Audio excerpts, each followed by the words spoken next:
So you want to study in Canada, but you always have one of your uncles or aunties who has to come up to you and tell you that you might not be successful when you move abroad. Probably you're gonna have to take as many odd jobs, you're not gonna have a successful life, and most likely you are gonna return back home. Tell me if this rings a bell. Now you gotta really think, why do people always say that? Because at the end of the day, it is true. You don't often hear a lot of success stories of international students that this XYZ person made it as the top billionaire, or this XYZ person is the next biggest scientist in Canada or US. You do sometimes, but it's not as frequent. It's very rare. It's almost like 5 to 10% of people who move abroad are usually successful. But what are the other 90% people doing which is not working for them? And the answer to that is lack of preparation.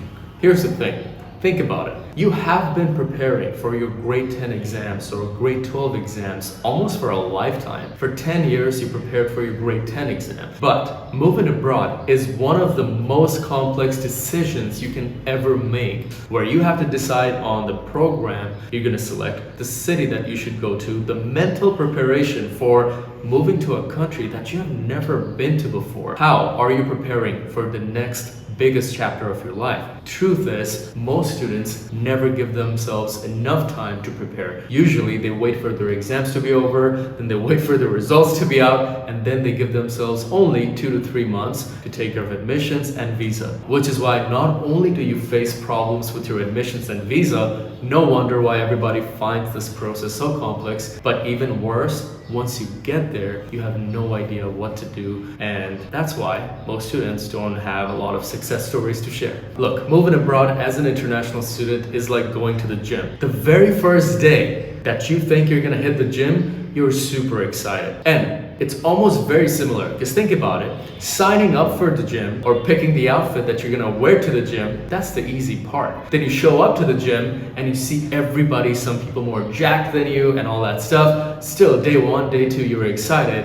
But day 5, you start quitting. You start feeling less motivated because going to the gym is easy. Picking out that outfit is easy. Signing up for the gym is easy, but not knowing how to properly exercise, what kind of routine to maintain, what kind of diet to maintain, that is the secret formula to be able to keep your consistency and stay motivated to show up to the gym every single day. Just like that, international students think it's only admission and visa that takes up the whole journey of moving abroad. That's not true. Admission and visa part is only 20% of the journey of moving abroad as an international student, but the other 80% is all about what you do once you get there. And no students have any idea what's gonna happen once they get there. For example, how are you gonna make friends when you get there? How will you go network? Where do you go network? How do you find jobs? How do you find the recruiters? How do you answer the questions? Because think about it. Most of you guys are fresh out of high school graduates. Never have you ever trained yourself on how to speak to strangers, let alone approach job opportunities. And now you're moving continents away and you think you're just gonna nail it?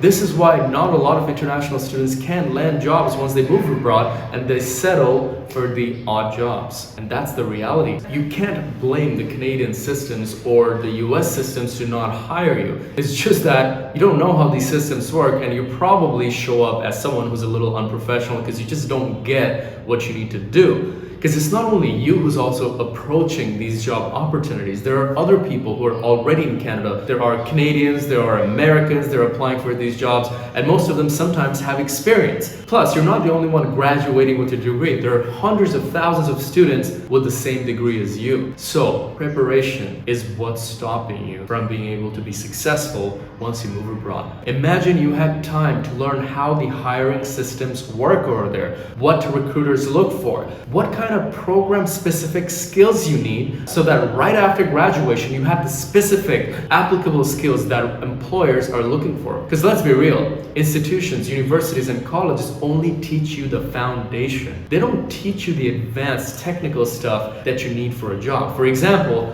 you might take a business course in school. They're gonna tell you all about a CRM, but they will never teach you how to use specific CRMs like HubSpot or Salesforce. It's your job to become aware of that and then go do research and learn more about it. That's how fresh graduates can stand out in the workforce. That being said, again, prepare early. Think of it. You need program-specific skills so that you stand out after graduation. You need to know how to make friends abroad. I hate to see when Bengalis move abroad and the only people they hang out with are Bengali people. Why did you move to Canada then? If you're gonna just eat the same food, hang out with the same people, why did you move to Canada? You could have just stayed in Bangladesh. The goal to move abroad is to learn about new cultures, meet new people so you can expand your horizon, your potential and perspective in life, which later translates into the opportunities that you approach. So give yourself that time. Even though your parents are going to be your biggest supporters along the way through this journey, they might also become an obstacle in the short term. And I'll tell you this as to why.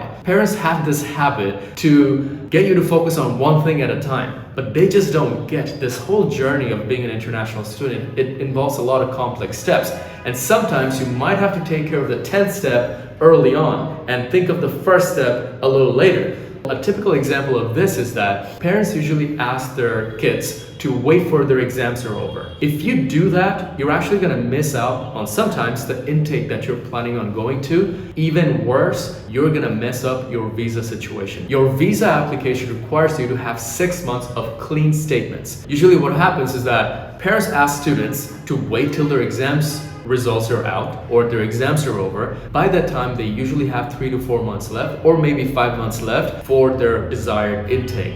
What happens then is that if your financial situation is already not in the right situation, you're going to have to defer your intake. And even worse, if you really want to go for that desired intake, you're going to have to take the risk of getting your visa rejected. And that doesn't usually end well. And that's why so many students usually get their visas rejected. So imagine you had all the time to prepare for your admissions, for your visa, know about the program that's going to land you the most career opportunities, or even better, align your career with your PR so that you can land it even quicker. Plus, if you knew how to make friends properly, where to network, what to say, and have this perfect blueprint and have this runway where you don't feel stressed to learn all these things within a very short period of time, just imagine how much that would benefit you and how much more successful you would be when you move abroad. That's all I can say for today. Again, prepare early. Hope this video helped. Make sure to like the video and I'll see you in the next one.